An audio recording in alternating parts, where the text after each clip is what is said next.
쉽지 않아. Golden Spoon menceritakan tentang seorang pelajar bernama Lee Sung Chun. Ia bersekolah di Seoul, SMA swasta paling bergengsi di Korea, yang didominasi oleh mereka yang terlahir dengan kekayaan, terkecuali Lee Sung Chun sendiri. Sebut saja Park Jang-gun, anak staf Angkatan Darat, Oh Hyo-jin, putri pengusaha sukses, dan Kwon Min-ho, anak direktur rumah sakit Sungbin. Namun yang paling kaya di antara mereka adalah Hwang Tae-yong, putra tunggal pemilik perusahaan Dusin yang tercatat memiliki harta sebesar 300 triliun won. Berbanding terbalik dengan kehidupan Sung Chun yang berasal dari keluarga miskin karena ayahnya yang pengangguran dan ibunya seorang pelayan dengan upah minim. Memiliki hutang keluarga yang cukup banyak tak membuat Sung Chun putus asa. Pekerjaan apapun ia lakukan asalkan bisa membantu perekonomian keluarga, termasuk menjadi kurir makanan dan penjaga minimarket. Ketika mengantar makanan ke sebuah sekolah, Sung Chun selalu mengambil tumpukan kertas tak terpakai yang berisi materi pembelajaran sesuai kelasnya saat ini. Selain Sung Chun, ada juga Jin Sok yang berasal dari kalangan bawah. Keduanya bersahabat, saling melindungi ketika mengalami bulian, bahkan kekerasan dari geng Jang-gun. Kabar duka beredar bahwa Jin Sok dan kedua orang tuanya mengakhiri hidup setelah mereka terlilit hutang dan tak mampu untuk melunasinya. Sung Chun menyayangkan kepergian sahabatnya yang harus mati sia-sia hanya karena menyerah pada keadaan. Hal itu pun membuat Sung Chun geram karena pihak yang seharusnya bertanggung jawab adalah perusahaan Dosin. Karena selain terlilit hutang, keluarga Jin Sok juga terancam digusur oleh perusahaan tersebut.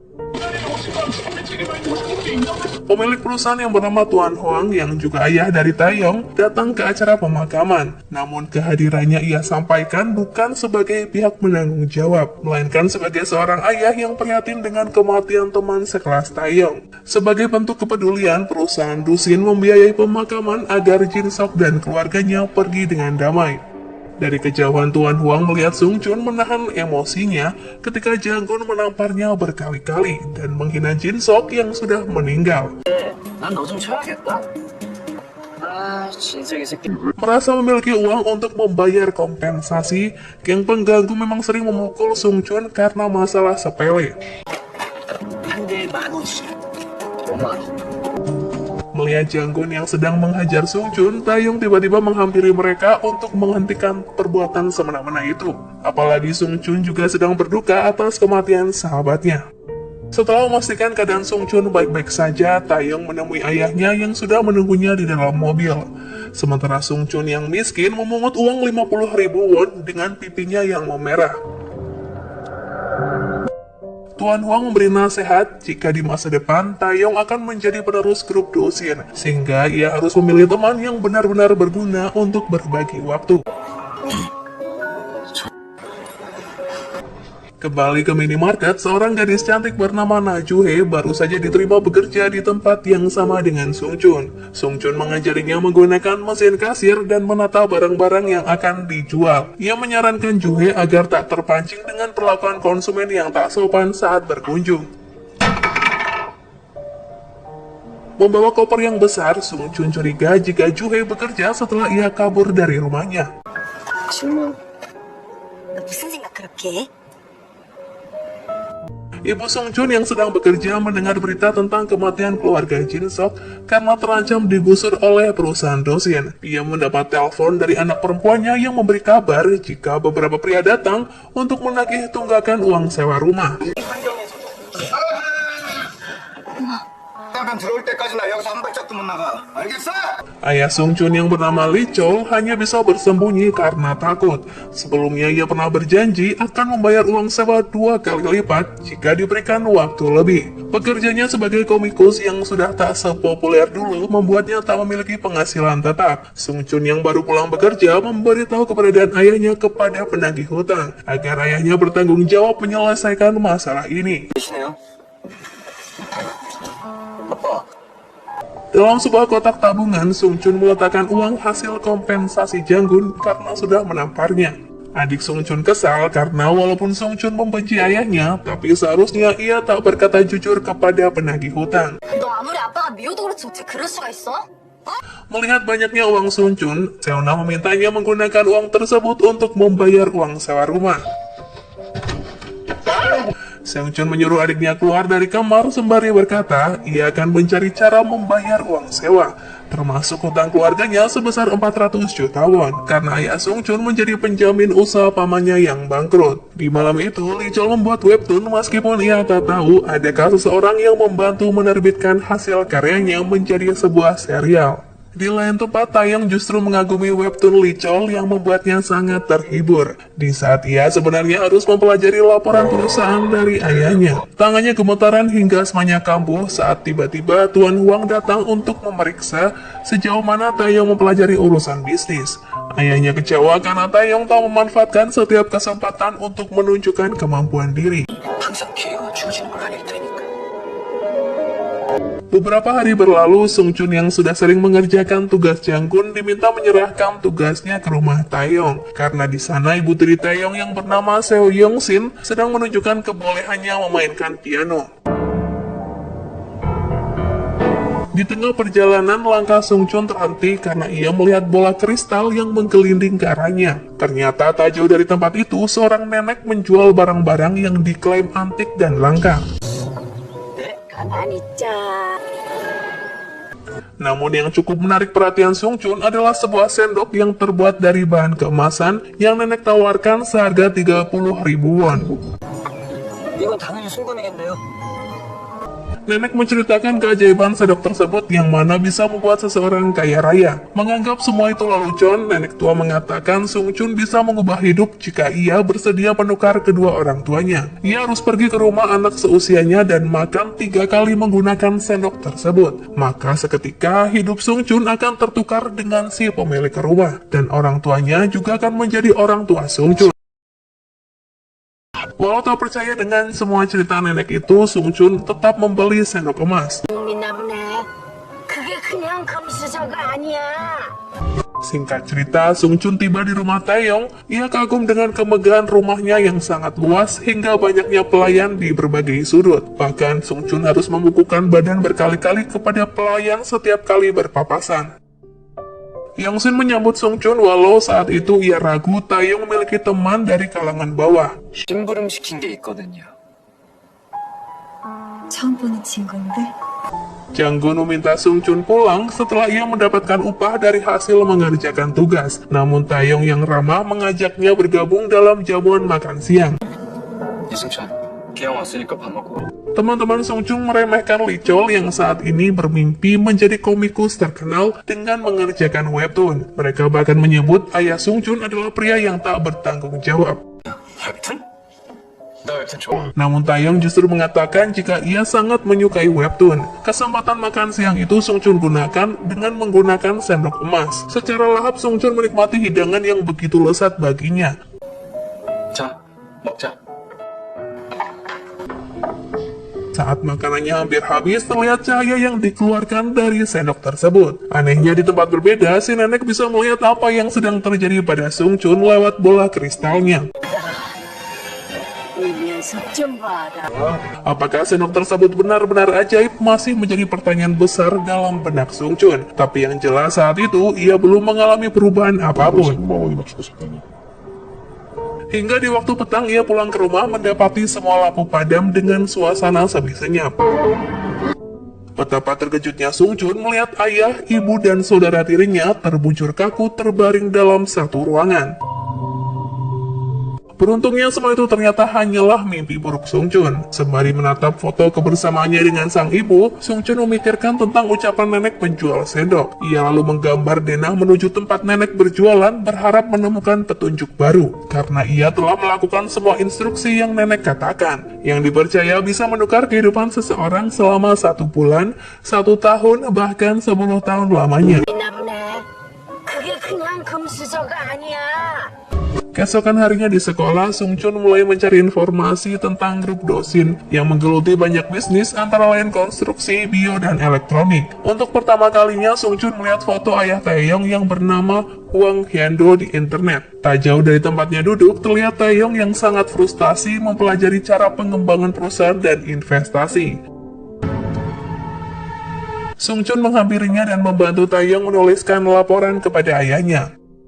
이승천 더 좋아한다. Teman-teman Taeyong termasuk Yajin terheran karena Taeyong kini dekat dengan Sung Chun yang berbeda kasta dengannya. Namun siapa sangka kemampuan Sung Chun dalam menganalisa membuat Taeyong kagum hingga ia berhasil menyelesaikan laporan itu. Ia memberikannya kepada ayahnya dan membuat Tuan Huang sangat terkesan. Tuan Huang mengira bahwa Taeyong sebenarnya memiliki kemampuan jika ia bersungguh-sungguh. Sebagai ucapan terima kasih karena telah membuat ayahnya bangga, Taeyong mentraktir Sung Chun di restoran yang belum pernah ia datangi. Taeyong bahkan mentransfer sejumlah uang lebih dari sekali kepada Sung Chun. 왜 나한테 하는 거야? Di sisi lain, kedekatan Taeyong dan Sung Chun membuat Yeojin khawatir jika ia hanya memanfaatkan kebaikan hati Taeyong untuk mendapatkan uang dan popularitas. Namun Taeyong justru menganggap Sung Chun tulus dan tahu betul batasannya dalam bergaul. Yeojin lalu membicarakan Na Juhei yang baru saja dikeluarkan dari sekolah Inggris setelah terlibat masalah besar. 편의점 알바 오래 하고 Juhei yang keduanya ceritakan ternyata adalah seorang gadis yang bekerja di minimarket bersama Sung Chun. Tapi belum dijelaskan apa hubungan Juhei dengan kelompok geng kaya raya. Juhei baru tahu jika Sung Chun ternyata bersekolah di SMA favorit untuk murid yang bernilai baik. Dari sini diketahui bahwa Sung Chun masuk sekolah itu karena jalur berprestasi. Juhei terpaksa berbohong saat Sung Chun menanyakan tentang sekolahnya. Namun Juhei akhirnya mengaku ia baru saja dikeluarkan dari sekolah karena memberi pelajaran bagi para perundung. Pemilik minimarket memberitahu Sung Chun jika ada temannya yang ingin bertemu. Ternyata Taeyong mendatangi tempat Sung Chun bekerja untuk memberinya sejumlah uang. Sung Chun menganggap Taeyong terlalu berlebihan. Namun Taeyong memohon agar Sung Chun tak menolak niat baiknya sebagai seorang teman. Sung Chun tak menyangka jika Taeyong kini sudah mau berteman baik dengannya. Dari minimarket juga terkejut melihat Taeyong dan Sung Chun ternyata saling mengenal dan terlihat sangat dekat. Kehidupan Sung Chun yang bebas menjalani kegiatan sesuai keinginannya membuat Taeyong iri. Apalagi saat asistennya menjelaskan jadwal belajar Taeyong dan kunjungan bisnis di hari itu yang sangat padat. Taeyong teringat sosok ibu kandungnya yang sangat diharindukan. Namun belum diketahui apakah ibunya sudah meninggal atau berpisah karena perceraian. 하고 오늘의 제 Bekerja seharian di minimarket benar-benar membuat Juhei kelelahan. Sung Chun mengajaknya makan malam dan saat itu keduanya mulai akrab. Juhei menyadari Sung Chun sebenarnya pria yang keren dan penyayang, walaupun terkadang ia jarang tersenyum. 부자되면 할 수 있는 게 얼마나 많은데. Juhei menanyakan bagaimana pertemanan Sung Chun dengan Taeyong yang selama ini terjalin. Ia juga mengagumi sosok Sung Chun yang berusaha mencari nafkah untuk keluarganya. Saat menceritakan cerita masing-masing, Sung Chun bermimpi untuk menjadi orang kaya raya agar bisa membahagiakan ibunya dengan membelikan apartemen. 사준. Keesokan harinya, sekolah mengumumkan daftar peserta terbaik yang bisa masuk universitas tanpa jalur tes. Namun sayangnya, Janggun menjadi satu-satunya siswa dalam gengnya yang tak bisa lolos dalam kelompok tersebut. Ia pun meluapkan amarahnya kepada Sung Chun karena selama ini sudah memberikan sejumlah uang agar ia memberikan jawaban saat mengerjakan semua tugasnya. Tak terima ini menjadi kesalahannya, Janggun memaksa Sung Chun menyerahkan kuota kelas untuknya. 너 빠지면 내가 31등이랑 바로 들어. Tentu saja Sung Chun keberatan karena ia tak ingin kehilangan kesempatan untuk kuliah. Terlebih dengan kekuasaan yang dimilikinya, Janggun bisa masuk ke universitas manapun yang diinginkan. 내가 절대 버리면 안 돼. Dengan perasaan kesal, ia kembali ke kelas dan membuang semua buku di dalam tasnya. Menjelang malam, Sung Chun menemui Taeyong menyerahkan laporan investasi yang sudah ia kerjakan. Ia yang masih penasaran dengan keajaiban sendok emas meminta semangkuk mie instan dengan alasan sangat kelaparan. Belum sempat ia menyantap makanan itu, Tuan Huang keburu datang dan menunjukkan ketidaksukaannya jika Taeyong berteman dengan orang miskin. Taeyong seketika meminta Sung Chun pulang karena tak ingin membuat ayahnya marah. Saat pelayan membersihkan makanan di meja, Sung Chun menyelinap masuk tanpa sepengetahuan Taeyong. Kejadian memalukan saat Tuan Huang dan istrinya memergoki Sung Chun yang kembali masuk ke rumahnya hanya untuk menyantap mie instan. Terlihat ibu Taeyong menganggap alat makan Sung Chun yang tertinggal sebagai benda yang menjijikan. Dalam perjalanan pulang, Sung Chun tersadar betapa bodohnya tindakan yang baru saja ia lakukan. 두 번째예요. Ia yang kecewa pada sendok ajaib lalu membuangnya ke tempat sampah.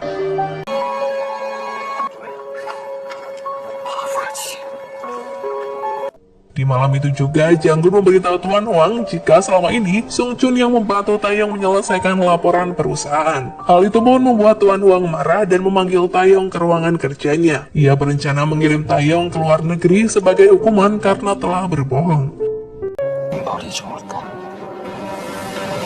Taeyong teringat saat ia masih kecil, harus menjalani peristiwa mengerikan di Amerika yang membuatnya trauma untuk kembali ke sana lagi. Ia lalu memohon kepada ayahnya agar membatalkan hukuman dan bersedia melakukan apapun untuk menebus kesalahannya. Tuan Huang sepakat, namun Taeyong harus menyelesaikan masalahnya sendiri dengan Sung Chun dan membuatnya dikeluarkan dari sekolah.